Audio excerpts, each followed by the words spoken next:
Old prejudice and new belligerency fanned the flames against Poland. Johannes Blaskowitz is one of the generals in charge of the invasion. A few days before the start of hostilities, he issues a command.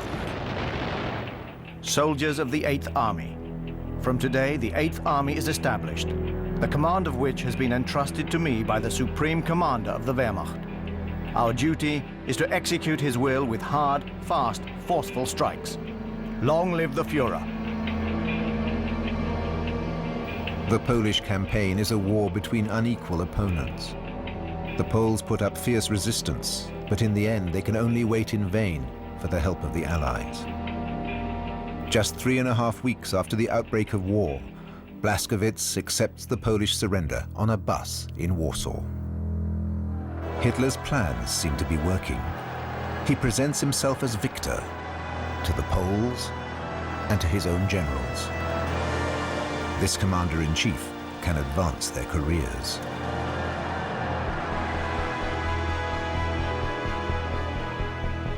Soon after the victory parade, General Blaskowitz is awarded the Knight's Cross. He becomes head of the German occupation forces in Poland with the title Commander-in-Chief of the East.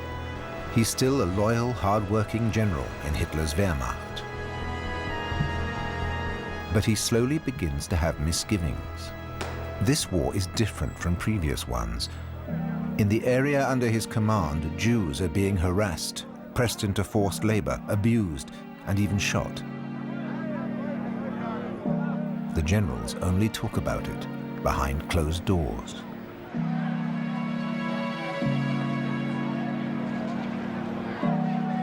It's the SS, not the Wehrmacht, that are carrying out the deliberate mass murders in Poland. But the overall head of occupying forces is Blaskowitz, a Wehrmacht general. After several months, he issues a statement. Only later is it apparent that many officers and generals have been disturbed by the events in Poland.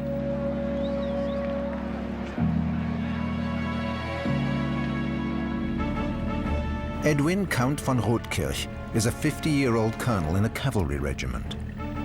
He has a hobby, making amateur films with his 8mm camera.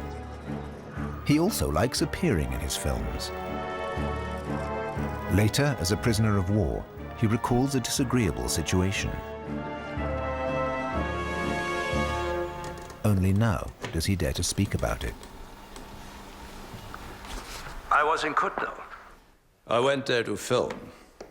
I make films, that's all I do. I knew an SS officer there quite well, and we were talking about this and that, and then he said, "Do you feel like filming an execution?" I said, "No. I find that too disgusting." He said, "Well, it doesn't make any difference. We always shoot people in the morning anyway. But if you prefer, we still have a few left. We could also shoot them in the afternoon." You can't simply imagine how these men, they've become animals.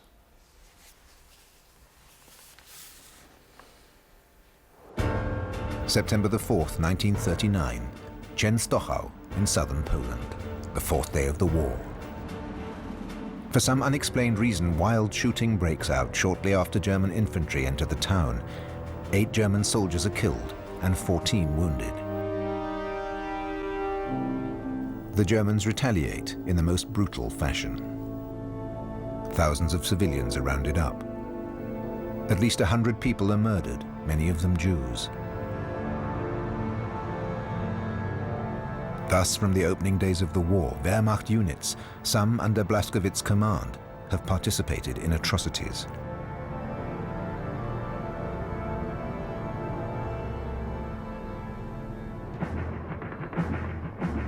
In this case, the original shooting seems to have been friendly fire. Nervous German soldiers shooting at their own comrades. It was nothing unusual for their nerves to get the better of young soldiers. Wenn Sie da die Waffe in der Hand haben, dann zittern Ihnen die Hände. Dann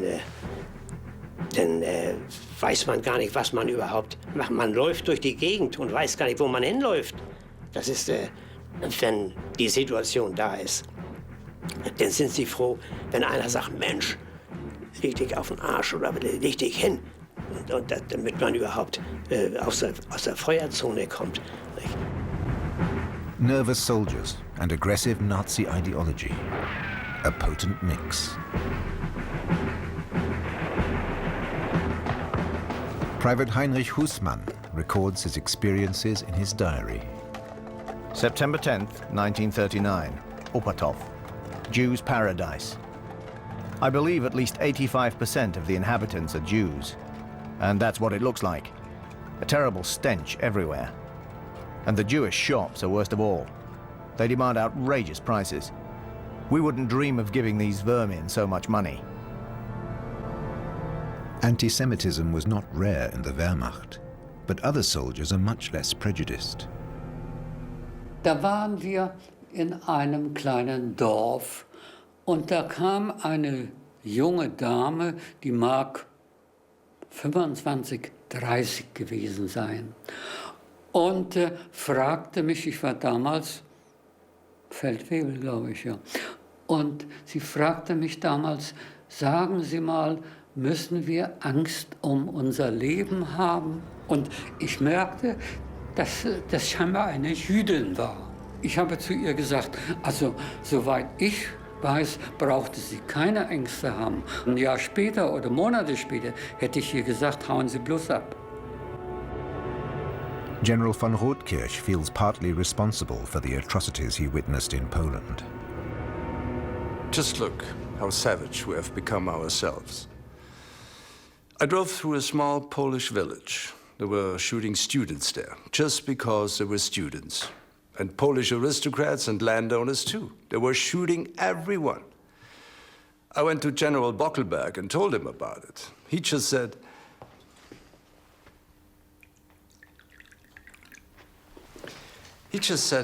now listen to me. It has to be done. There is no other way. The students are the most dangerous of all. They all have to go.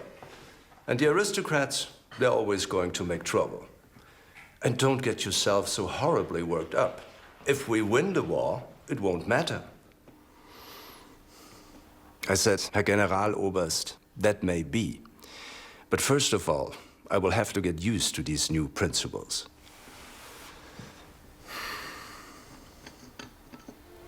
But he didn't protest. Not so General Blaskowitz, a devout Christian. He's genuinely horrified by the systematic murders the SS task forces have been carrying out. Though he ignores the actions of his own units, he criticizes the misdeeds of the SS and the police in 2 memos to the Commander-in-Chief of the Army, Walter von Brauchitsch. The Army refuses to be linked with the atrocities of the security police and refuses to work with the SS task forces, which function almost exclusively as execution units. The police have so far only spread terror among the population. To what degree the police are able to come to terms with the fact that they are forcing their own people to take part in this murderous frenzy cannot be judged from here. It is impossible to establish security and peace in this territory with violent measures alone. Hitler is outraged and Blaskowitz is dismissed. However, only a few months later, he's given a new post in the West. The transcripts from Trent Park reveal that his fellow generals knew the background to his dismissal and did nothing. We shot people. It started in Poland as early as '39. Apparently, the SS really cleaned up around there. That's probably why they dismissed Blaskowitz. Yes, of course. And the SS people were promoted instead of being shot. Shortly after victory in Poland, Hitler reveals his next plan to the generals.